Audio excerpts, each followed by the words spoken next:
హన్మకొండ జిల్లా హుజూరాబాద్ నియోజకవర్గం కమలాపూర్ మండలంలోని పిసిసి ఉపాధ్యక్షులు ఎమ్మెల్సీ బల్మూరి వెంకట్ పర్యటించారు. మండలంలోని ఇతర పార్టీల నాయకులు ఎమ్మెల్సీ బల్మూరి వెంకట్ ఆధ్వర్యంలో కాంగ్రెస్ పార్టీలో చేరారు. అనంతరం మండలంలో ఇటీవల మరణించిన వారి కుటుంబాలను పరామర్శించి ఓదార్చారు. ఈ కార్యక్రమంలో నాయకులు గుండపు చరణ్ పటేల్, కొండా తిరుపతి తదితరులు పాల్గొన్నారు. దాదాపు 2 సంవత్సరాల పైచీలకు ఉప ఎన్నికల్లో పోటీ చేసిన తర్వాత ఇక్కడ ఉన్న కార్యకర్తలతో, ఇక్కడ ఉన్న ప్రజలతోటి ఒక కుటుంబ లాంటి కనెక్షన్ అనేది నాకు ఇక్కడ ప్రజలతో ఉంది.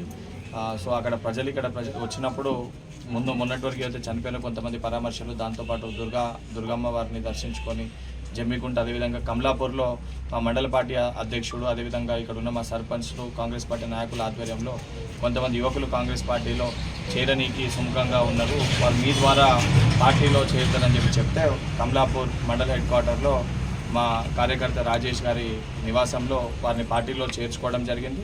తప్పనిసరిగా స్థానిక సంస్థ ఎన్నికల్లో కూడా కష్టపడి ఏదైతే కష్టకాలంలో పార్టీలో ఉన్న నిఖార్సైన కాంగ్రెస్ పార్టీ కార్యకర్తలకి టికెట్లు వచ్చే విధంగా, వాళ్ళకి టికెట్లు ఇచ్చే విధంగా, ఇచ్చిన వారికి గెలిపించుకునే విధంగా, ఇక్కడ కాంగ్రెస్ పార్టీని బలపరిచే విధంగా, దానితో పాటు మొన్న 2 పట్టణాలకు సంబంధించి హుజూరాబాద్, దానితో పాటు జమ్మికుంట పట్టణాలకు సంబంధించి పెద్ద ఎత్తున నిధులు కూడా కేటాయించడం జరిగింది.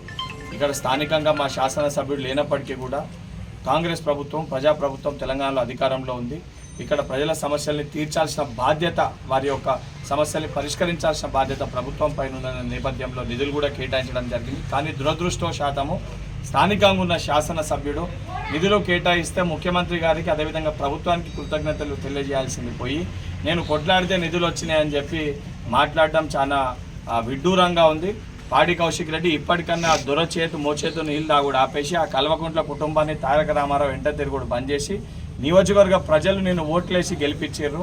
ఆ నియోజకవర్గ ప్రజల కోసం వారి యొక్క సమస్యల్ని ప్రభుత్వ దృష్టికి తీసుకొని వచ్చి ఏ రకంగా నియోజకవర్గాన్ని అభివృద్ధి పదంలో ముందుకు తీసుకెళ్లాలనే ఆలోచన నీకు ఉండాలి. దాన్ని పక్కన పెట్టి ఆ కల్వకుంట్ల కుటుంబాన్ని పైన వారి కోసం మాట్లాడితే రేపు పొద్దున ఇక్కడున్న యువకులు, ఇక్కడున్న ప్రజలు చైతన్యవంతులు, నేను రాళ్లతోటి కొట్టి తరిమేసే పరిస్థితి కూడా ఏర్పడుతుందని చెప్పి స్థానికంగా ఉన్న శాసనసభ్యుడు పాడి కౌశిక్ రెడ్డిని హెచ్చరిస్తున్నాను.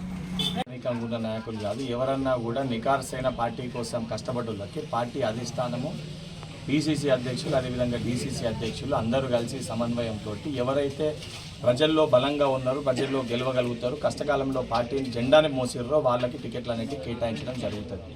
ఎటువంటి గ్రూపు రాజకీయాలు లేవు. బల్మూరి వెంకట్ అనే వ్యక్తి పుట్టింది కాంగ్రెస్ పార్టీలో, చచ్చేది కూడా కాంగ్రెస్ పార్టీ. నిఖార్సైన కాంగ్రెస్ పార్టీ కార్యకర్తలు నేను. కార్యకర్తలకి కష్టం వచ్చి కార్యకర్తల్ని పట్టించుకోకుండా కష్టకాలంలో పార్టీ కోసం నిలబడ్డ కార్యకర్తల్ని పక్కన పెడితే ఎవరితోటన్నా పోరాటం చేయడానికి, కొట్లాడడానికి బల్మూరి వెంకట్ వెనకకి పోడు. అండ్ తప్పనిసరిగా నేను కష్టకాలంలో ఇక్కడ పోటీ చేసి ఇక్కడ ప్రజలతోటి 2.5 సంవత్సరాలు పార్టీ మెంబర్షిప్ చేసి ప్రజలు కష్టంలో ఉన్న ప్రతి ఒక్క చోట పరామర్శకు కానీ, ప్రతి పెళ్లిళ్ళకు కానీ, ప్రజల యొక్క కార్యకర్తల యొక్క కష్ట సుఖాలు వాళ్ళతోటి పాలు పంచుకున్నా. వాళ్ళు కార్యకర్తలు కాదు, హుజూరాబాద్ నియోజకవర్గ ప్రజలు. నేను అప్పుడు చెప్పినా ఇప్పుడు చెప్తున్నా, వాళ్ళు నా కుటుంబ సభ్యులు.